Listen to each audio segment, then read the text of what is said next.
In the 9th and 10th chapters of Luke and in the 10th chapter of Matthew, we read about an exercise which Jesus used as a way to teach his disciples more about God's provision and to strengthen their faith. Luke 9 verses 1 to 5. First, he sends just the 12 apostles out with instructions to preach the kingdom of God and to heal the sick. Take note that this is before the day of Pentecost and even before Jesus died on the cross. Nevertheless, Jesus appeared to believe that God's Spirit was present in such power at the time, that the disciples would be able not only to survive, but to actually thrive spiritually despite, or maybe because of, the restrictions he placed on them for that brief period of time. We don't know if this was a one-off experience or if they did it from time to time, but I'm sure it came in handy during the various missionary journeys that awaited most of them. For ourselves, we have found these little survival outreaches to be so inspiring that most of us have done them more than once, learning new lessons each time we have gone out. So, the disciples were sent off without money or food and without a change of clothes. They were to ultimately depend on God.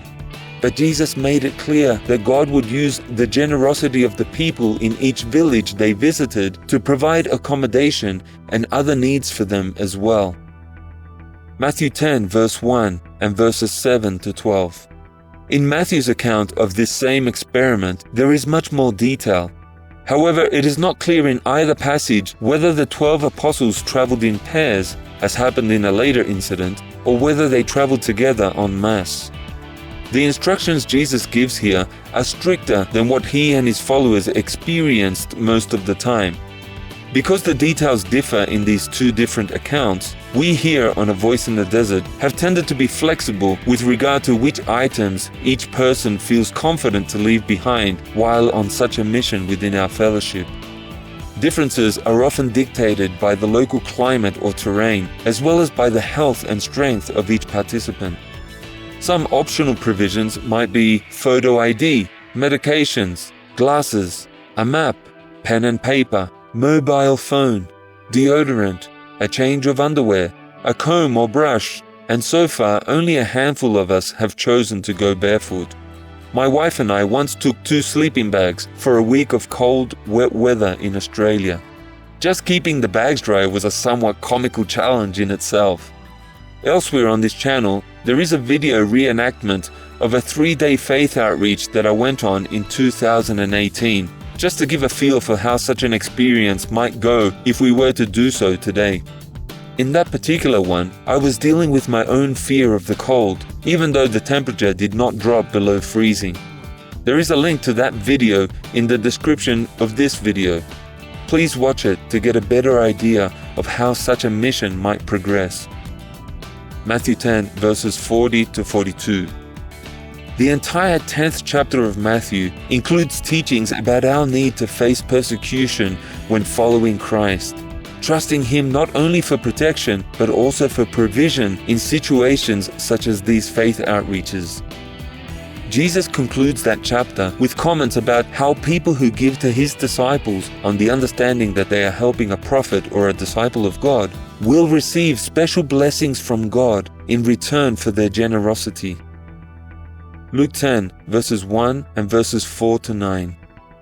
According to Luke, a short time later, Jesus sent 70 more people out in pairs to do much the same thing that He had trained His 12 apostles to do. It is quite likely that the 12 were also a part of this campaign. Again, the restrictions were stricter than what these followers of Jesus normally endured.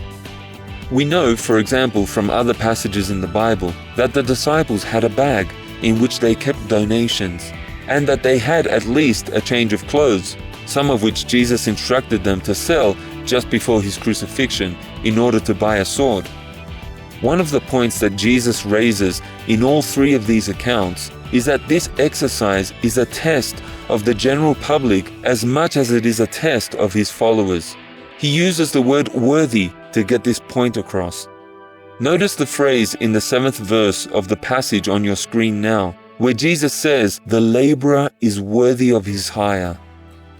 This same word, worthy, appears in Matthew's reference to the earlier mission, where Jesus tells his followers to ask around to determine who is worthy to support his followers.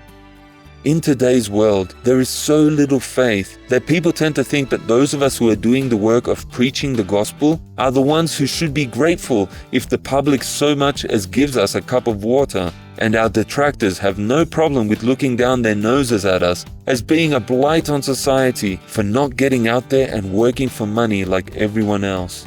But Jesus was clear that it is the public themselves who should be clamoring for the absolute privilege of helping God's servants. I'm not saying that to boast or because we are desperate for money, but we do need to get over this lie that the world and many religious people throw at us, saying that we are beggars and that we are not contributing to the betterment of the world. Paul said, "If we have sown unto you spiritual things, is it a great thing if we shall reap your carnal things?" Our message is the answer to all the world's problems, if only people would listen to it. These days, I tend not to even consider asking for help from professing Christians when on such an outreach, as I feel there are so few who are worthy to help us, and those who are will be led to us by God directly. But with or without a cup of cold water from worthy supporters, we have found that God always meets our needs, and we thank Him for that. So there you have it, in brief. Please take the time to read right through the entire 10th chapter of Luke and the entire 10th chapter of Matthew both for more background to this exciting adventure. Survival outreaches like this are an aspect of living by faith that you have probably never even heard about before, much less experienced in any church that you have ever attended. But if you would like to go on such a mission, even if it's just for 2 or 3 days, in company with others of us who have been on a few already, just contact me and let me know what country you live in. It may involve travel over quite a long distance just to link up with someone, but I think it will be well worth the effort if you can plan for such a visit. My email address is on screen right now. Please write to me. And as usual, I would appreciate if you could subscribe to this channel, give this video an upvote, share it with others, and click on the bell icon so that you'll be notified as other videos in this series come out. Bye for now.